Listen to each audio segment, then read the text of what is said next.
Hello everyone and welcome back to English 24/7। आज हम बात करने जा रहे हैं डे 12 में बेसिक इंग्लिश ग्रामर की। बेसिक इंग्लिश ग्रामर में अगर हम बात करें, आज सबसे पहले we are going to start with present simple tense या प्रेजेंट इंडेफिनिट टेंस। जो चीजें हम लोग जो जनरल ट्रूथ हम बात करते हैं या जो हैबिट्स की बात करते हैं या हम जो रूटीन्स की बात करते हैं या वो चीजें जो कि रेगुलरली हो रही हैं, उनके लिए हम प्रेजेंट सिंपल टेंस या प्रेजेंट इंडेफिनिट टेंस यूज करते हैं। जैसे कि जनरल ट्रूथ्स या universal truth, sun sets in the west. It is a universal truth and that's the reason we talk about it in the present indefinite. या अगर हम बात करें the earth revolves around the sun. Of course that is a general truth and that is the reason हम इसके बारे में जब बात करते हैं तो हम प्रेजेंट सिंपल में या प्रेजेंट इंडेफिनिट में बात करते हैं। जो हैबिट्स होती हैं, I like to read books, वो भी हम प्रेजेंट इंडेफिनिट में बात करते हैं क्योंकि वो हमारी एक हैबिट है, वो हमारा एक शौक है। रूटीन्स की जो हम बात करते हैं कि he goes to the class daily, वो रोज क्लास के लिए या कक्षा के लिए जाता है। ये क्योंकि एक रूटीन है, इसीलिए इसकी बात भी हम प्रेजेंट सिंपल में या प्रेजेंट इंडेफिनिट में करते हैं। अगर हम प्रेजेंट इंडेफिनिट की जो हमारे सेंटेंसेस हैं उनके स्ट्रक्चर की बात करें तो यूजुअली इसके जो स्ट्रक्चर होता है वो होता है, हम सब्जेक्ट प्लस हमारा इसके साथ में आता है वर्ब की फर्स्ट फॉर्म या वर्ब की जो बेस फॉर्म होती है।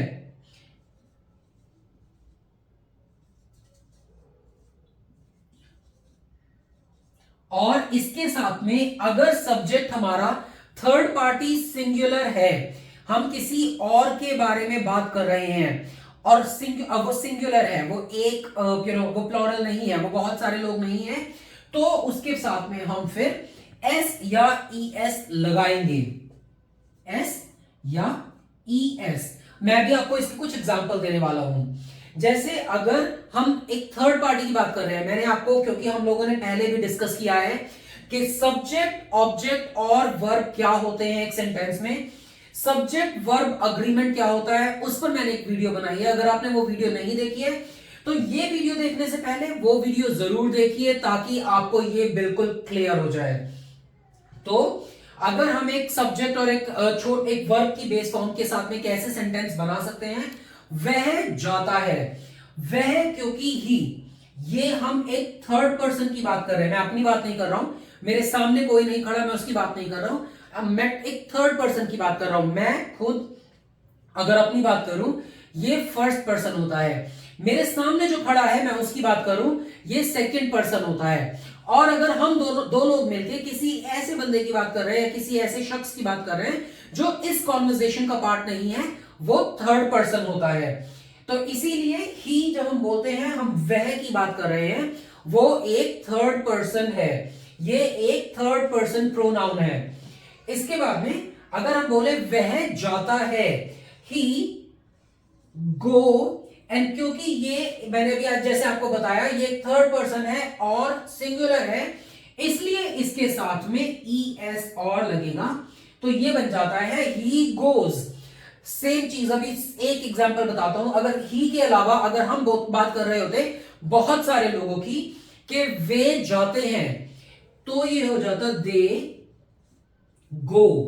अब इसमें एस या ई एस नहीं आएगा दोस्तों, याद रखिए, क्योंकि ये सिर्फ थर्ड पर्सन सिंगुलर्स के साथ में आएगा। यहां पर ये थर्ड पर्सन है लेकिन ये प्लूरल है, इसके साथ में एस या ई एस नहीं लगेगा। इसके साथ ऑफ कोर्स अगर ये फर्स्ट पर्सन में होता, अगर मैं बोलता मैं जाता हूं, आई गो, ये पूरा सेंटेंस कंप्लीट हो जाता है, इसके साथ में भी एस या एस नहीं लगेगा क्योंकि ये फर्स्ट पर्सन है, ये थर्ड पर्सन नहीं है। इवन दो आई हमारा सिंगुलर है, स्टिल हम आई के साथ में एस या एस नहीं लगाएंगे। ऐसे ही अगर हम जाते हैं, वी गो, यहां पर भी ये फर्स्ट पर्सन है लेकिन ये प्लूरल है, हम एक ग्रुप के बारे में, एक से ज्यादा लोगों के बारे में बात कर रहे हैं।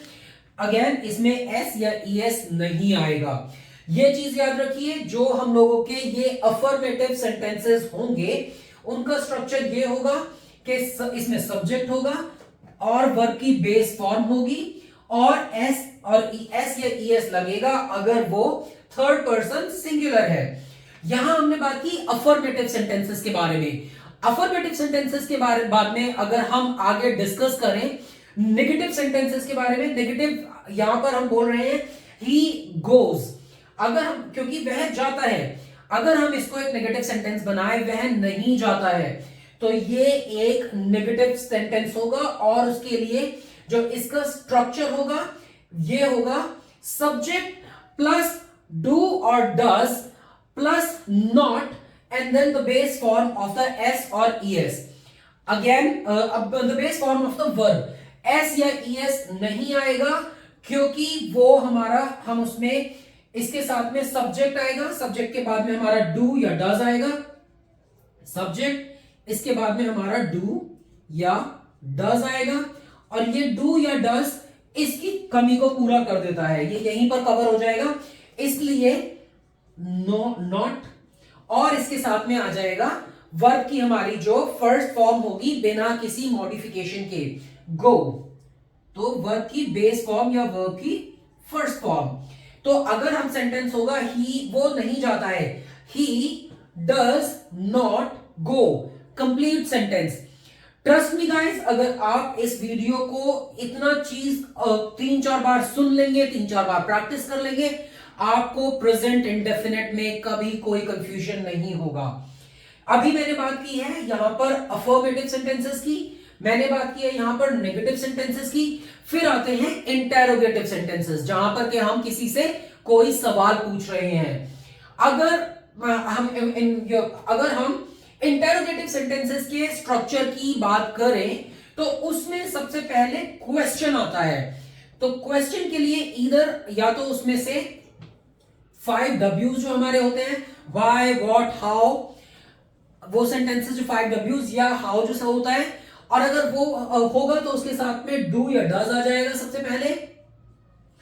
और अगर ये 5 W सेंटेंसेस जो W वाले सेंटेंसेस नहीं है तो does या do सबसे पहले आ जाएगा इंटेरोगेटिव सेंटेंसेस में, उसके बाद में सब्जेक्ट होगा, उसके बाद में अगेन वर्ब की हमारी फर्स्ट फॉर्म होगी और उसमें डज, अगेन उसमें एस या एस नहीं आएगा क्योंकि डू या डज हमारे उस काम को पूरा कर देते हैं। जब हम डज यूज कर रहे हैं इसका मतलब एस या एस इसके साथ में आ गया है।